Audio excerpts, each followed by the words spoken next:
Tao po! Papasok Sandali na lang. ako. Magkano ba? 600 lang.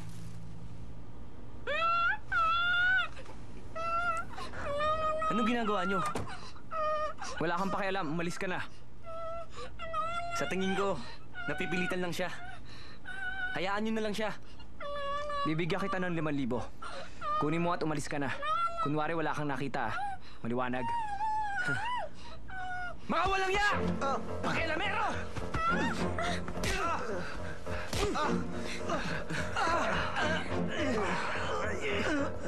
Huwag mo na kunin yan! Bilisan mo na!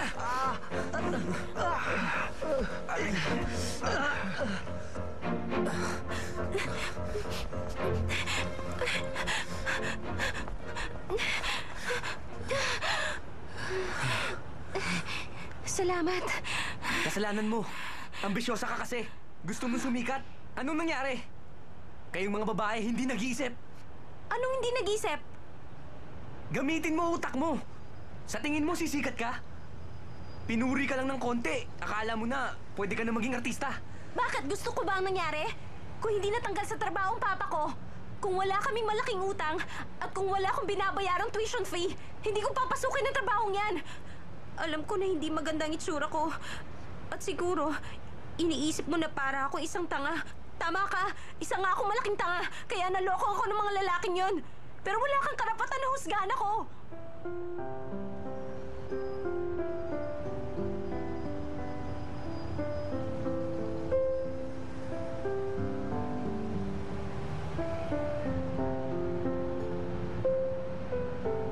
Salamat.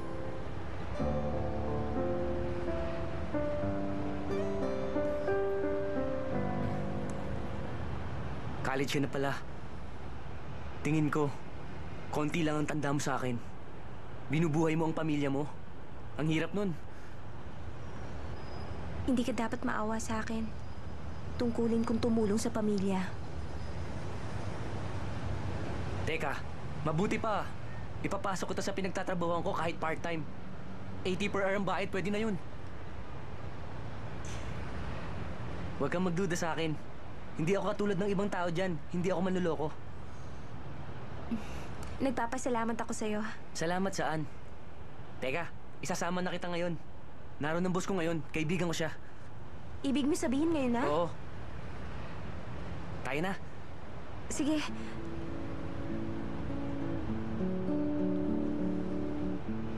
Salamat, niligtas mo ako kanina. Wala yun. Sa totoo lang, hindi ako magaling magkarate. Siguro kung may isa pa silang kasama, lagot na ako.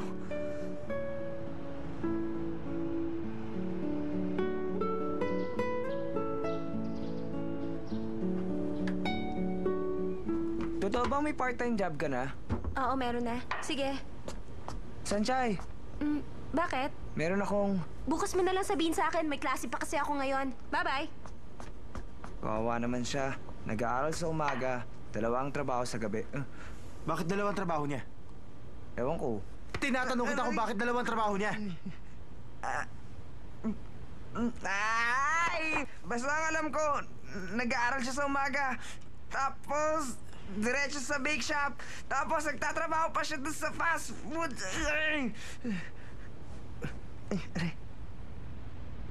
Bakit ka ba nagagalit? Nagtatrabaho siya para mabayaran ka niya. Sinabi ko ba magbayad siya? Hindi mo siya pinibabayad?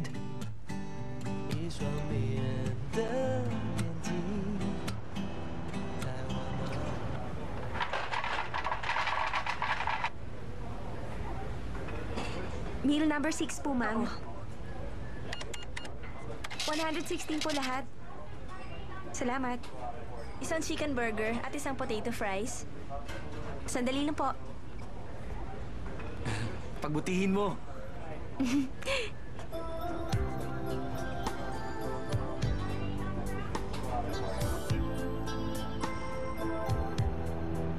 Madali lang naman ang trabaho, hindi ba?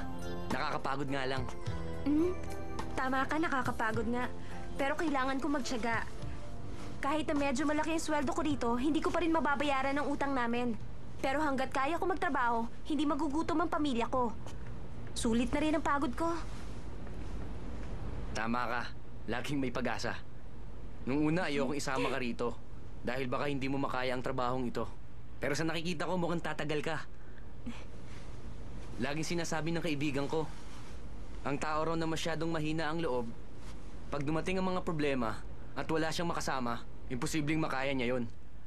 Kaya pasalamat ka. May mga magulang ka pang matatakbuhan. O ano? Magpasalamat ka naman.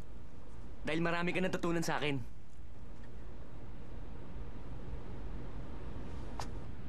Malaking utang na loob ko sa'yo. Niligtas mo ako at binigyan mo pa ako ng trabaho. Pero yung mga sinabi mo kanina, matagal ko nang alam yun. At para makabawi ako sa'yo, ililibre kita ng ice cream. Talaga?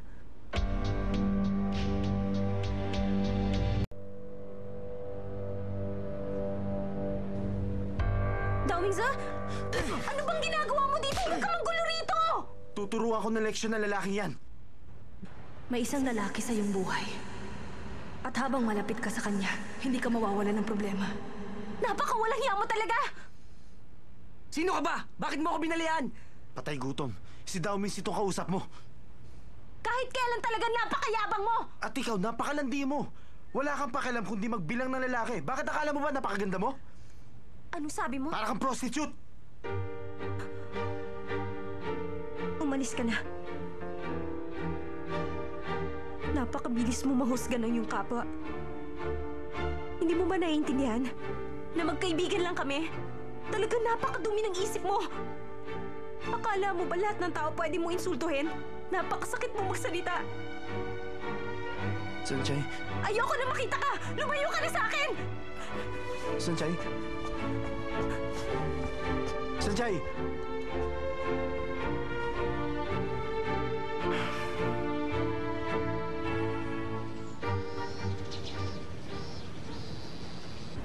Sorry.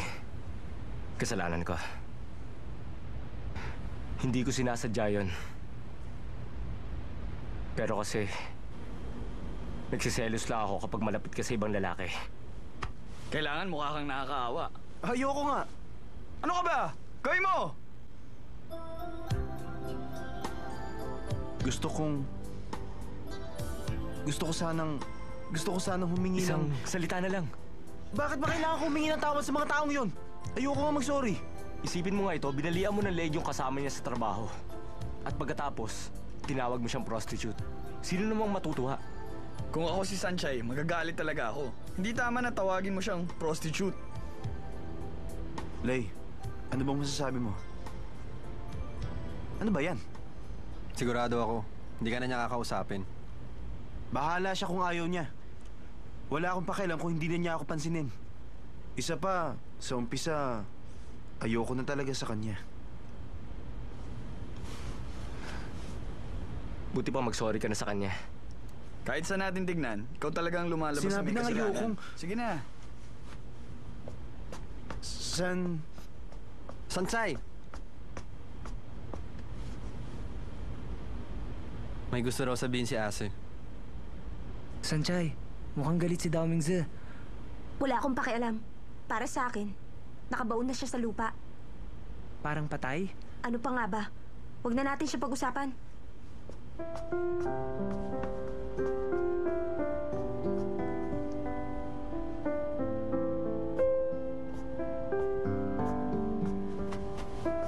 Kita mo na.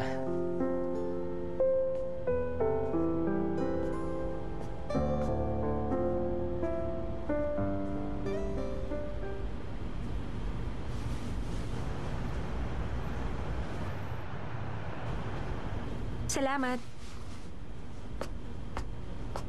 Sana nagpahinga ka na lang sa bahay. Bakit pumasok ka pa? Wala ito. Isa pa ang mga taong tulad ko, kailangan magtrabaho. Isa pa hindi nang sumasakit. Ano order nila? Welcome po, sir. Sir, alis na kami. Bilisan nyo. Baka nakaalis na si Sanchay. Kailangan mo siyang kausapin ng maayos. Kung kinakailangan, wag makaawa ka. Siyang magmakaawa dahil may utang siya. Master Damings eh.